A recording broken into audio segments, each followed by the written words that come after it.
Chef Buff Army, how we doing? I'll be honest, I didn't manage my time effectively today. Just got out of the shower, supposed to squat in about 30 minutes, but I have to make this video today for you. See, a common question I get asked is how do you emphasize one particular muscle over others so that it grows faster? Today I'm going to clearly explain how you can prioritize one muscle group over every other so that it grows faster. No offense, bro!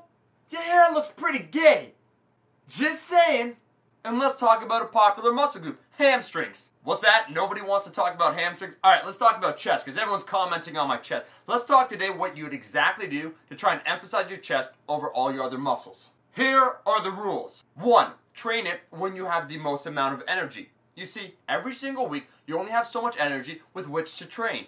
You determine how you allocate this energy. It becomes obvious then, if you want one muscle group to grow, that you should prioritize when it gets trained. Meaning, if you start off the week on Monday, you usually have the most amount of energy on that Monday. Why? You just had the whole weekend usually to rest and you're fully recovered. Thus, on Monday, you should prioritize and train that muscle you want to grow. Sticking with the chest theme, you train your chest on Monday. This leads me to the second point. 2. Dedicate the most amount of energy and attention to that muscle group. If you really want to bring up a legging area, you have to train it frequently. You also have to give 100% attention and focus when you're training that area. Your best workouts or performances in the gym should be for that muscle group. Summon your chi and inner focus and smash the weights on that day in particular. That's why I train my chest as soon as I wake up.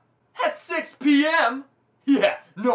This brings me to my third point. You have to have the maximum frequency for your recovery. As long as you're recovering effectively, you should train that muscle group as many times as possible. Certain larger areas, let's say if you wanted to bring up your legs, it'd be nearly impossible to effectively train them 3-4 times a week for most individuals. On the other hand, for a smaller muscle group, such as chest, it's entirely feasible to train it 2 times a week and effectively stimulate it both times. As I've stated before, you can build up over time your work capacity, how much exercise your body can handle. As long as you can recover, you should try and train the maximum amount of times. The practical translation of this is that your legging area you should train twice a week. The fourth and most important point, I saved the best for last, is that you should train different capacities in those separate training sessions. If you train chest twice a week, you should focus on 2 different qualities for those sessions. What I'd recommend for your first session would be more a power strength session. You keep the reps lower and focus mainly on compound movements. This is going to be more nervous system fatigue. Your second training session, which could be done on the same day, 6 hours apart, or later on in the week, let's say 3-4 days after you recover, will be much more muscular fatigue you'd be chasing. This would mean supersets, more isolation work, really trying to effectively stimulate that area. One focuses on intensity, trying to lift the maximum amount of weight, and the second one focuses on volume, trying to do the most amount of work. Yo, bro! What if you're stronger than the Incredible Hulk already? And you just do 2 muscle sessions? If you do these 4 points, progress will show over time.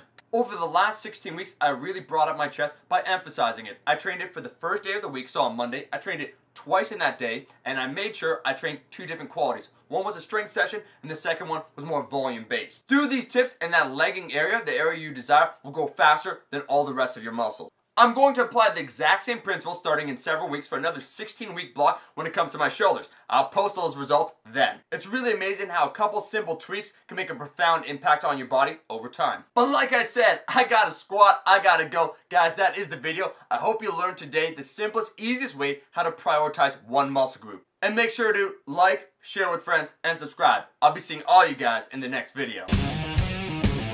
Yo, Chef, there's an area that I want to grow, but just can't. I prefer not to say it on camera.